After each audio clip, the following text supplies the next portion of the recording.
আল্লাহর এই দুনিয়ায় সুস্থতা কত বড় নেয়ামত সেটা একমাত্র অসুস্থ হলেই বোঝা যায়। আমরা কেউ কেউ আছি যে সুস্থ থাকলে জীবনযাপনে এত ব্যস্ততা এত কাজকর্ম নিয়ে থাকি যে আল্লাহর শুকরিয়া আদায় করতেও পারি না। যাই হোক, আল্লাহ যেন আমাদের সবাইকে হেদায়েত দান করে। যার যার জায়গা থেকে আল্লাহর দরবারে আমরা হাজার হাজার শুকরিয়া জানাই। আসসালামু আলাইকুম এভরিওয়ান, কেমন আছেন সবাই? অনেক দিন পরে আবার নতুন একটা ব্লগ নিয়ে চলে আসলাম। জীবনে চলার পথে খারাপ সময় ভালো সময় কিংবা ওঠাপড়া থাকবেই, এরই মধ্যে আমাদের জীবনকে সামনের দিকে এগিয়ে নিয়ে যেতে হবে। সেই যে কোরবানির ঈদে গ্রামে শ্বশুরবাড়ি থেকে এসেছি, আর অনেকটা দিন কেটে গেল যাওয়া হয়নি, তাই ভাবলাম আমরা তিনজন মিলে আবার একটু ঘুরে আসি। গ্রামের পরিবেশ, খোলামেলা হাওয়া, এটা আমার কাছে বেশ ভালো লাগে।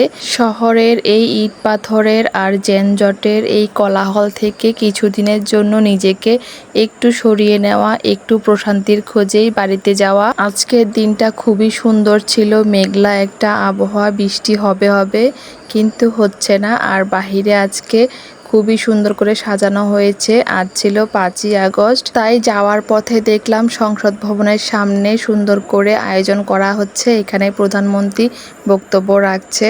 ছোটবেলায় বইয়ে পড়েছি ভাষা আন্দোলনের জন্য ছাত্ররা তাদের বুকে রক্ত ঝরিয়েছে, আর আমরা এইবার দেখেছি যে এককালীন স্বৈরতন্ত্র শাসন থেকে কিভাবে ছাত্ররা তাদের দেশকে মুক্ত করেছে। যাই হোক, অনেকক্ষণ গল্প করলাম, করতে করতে আমরা বাসের কাউন্টার থেকে টিকিট কেটে যাত্রা শুরু করে দিয়েছি।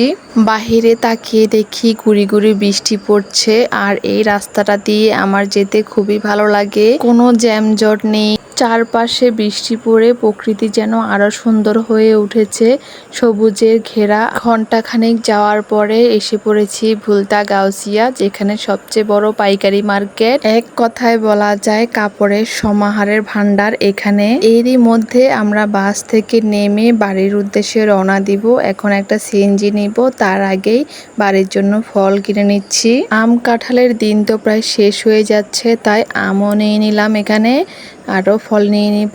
এরপর সিএনজিতে বসে খাওয়ার জন্য আমি আর সাফওয়ান মিলে বাদাম নিয়ে নিলাম।